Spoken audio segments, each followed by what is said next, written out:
What's up? I'm Royal Bateman. I'm going to be talking to you about Balto, the great American hero. Great animation, may I add. Okay, you got me.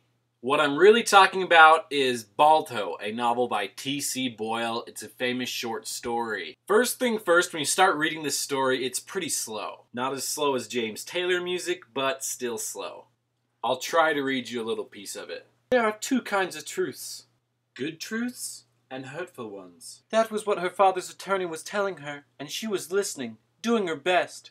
Her face a small, glazed crescent of light, where the sun glanced off the yellow kitchen wall. I heard all those fancy words, but all I heard was blah, blah, blah, blah, blah. Don't give up on this story in the first 2 pages. I know it seems boring, but honestly, even the owner's manual for a Ferrari is boring. But let's not forget, it is a Ferrari, people. There's so many elements in this story that you can identify with. Divorced parents? Being picked up late from soccer practice? I hate it when my parents are late to pick me up. Dealing with the awkwardness of your parents dating other people? Having your dad date the hot Chinese college chick from the Terminator movie? Having to drive the family vehicle home because your father is too intoxicated to drive? And then being manipulated in court in order to make it look better? Okay, those last ones aren't that normal. But I see that your interest level has grown a bit since my initial reading of What is Truth? What is Lies? She also captures how we do dumb stuff when we're in love. How we don't think clearly. Just let me read some of it. Nothing could irritate him. Nothing could touch him. He was in love. The pelicans were gliding over the belly of the bay, and her eyes were lewd and beautiful, and pleased with themselves. But he had to pull to stop her here for just a minute. Martine's not like that, he said. I'm not like that. She looked over her shoulder before digging out a cigarette. This was California, after all. And when she bent to light it, her hair fell across her face. She came up smiling, the smoke snatched away from her lips, and neutralized on the breeze the moment she exhaled.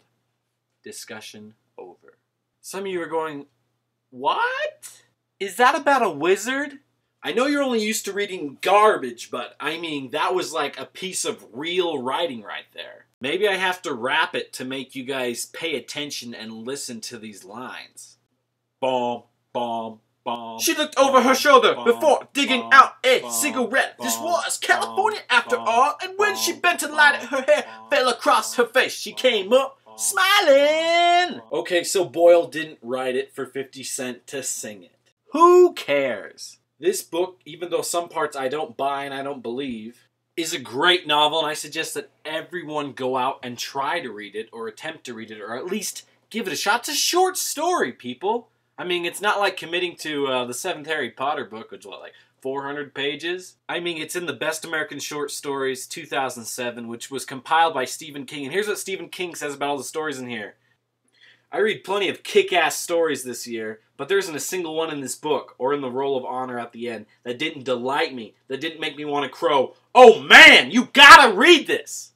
And that's what I'm trying to say to everybody. Oh man, you gotta read this story. Anyway, if you have any questions or comments, put them below.